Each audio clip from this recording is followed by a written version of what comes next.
your story is that it's symbolic of so many other things. There are people who go to a job every day, but they have a passion somewhere else, and they're afraid to make that passion their life's work.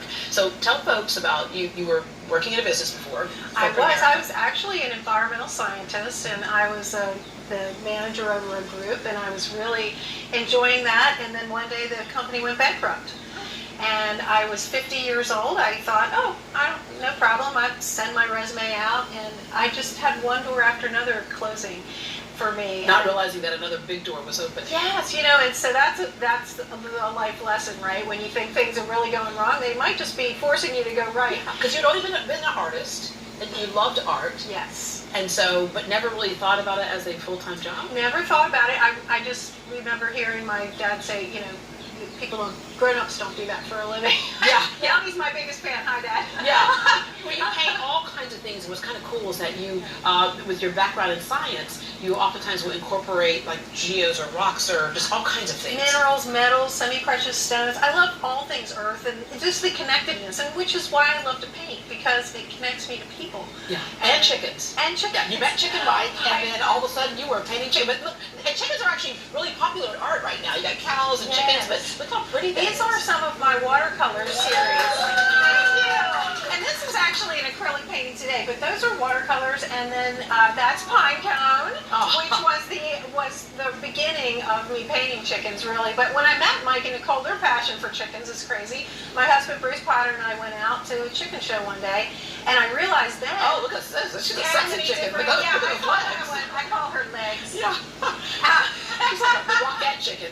Yes. So these paintings will be part of our show in November that Mike and I are doing together. City Chickens, right? That'll be historic Houston watercolors along with the chickens. Yeah, okay.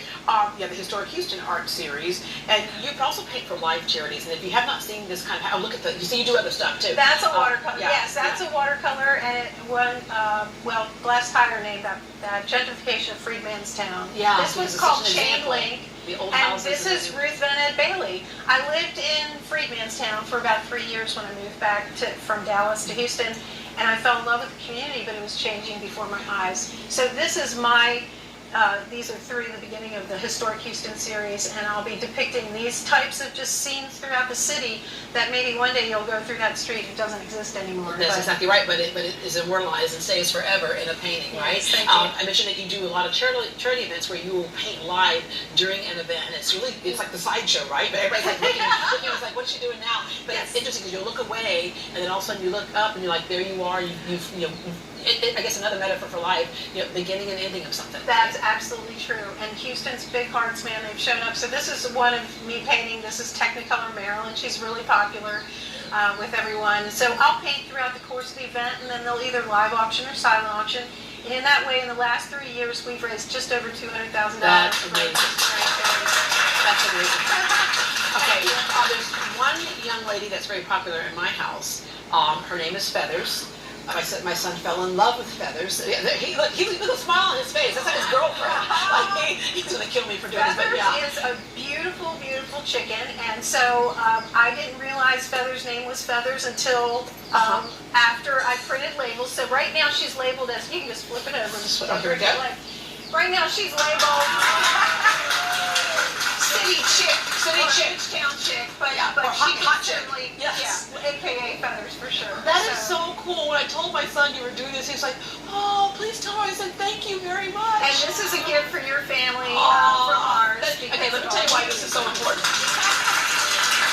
Becky's one of his favorite chickens, but as we talked about earlier, that they do have their enemies out there. A hawk got feathers. And so for my son, it's a memorial feather. Yes, it is. This is memorializing feathers. This is well, I hope I captured her. She looks different from every angle, so I just picked one that I liked and went with it. Well, she's beautiful, and she's here with us forever now. Yeah.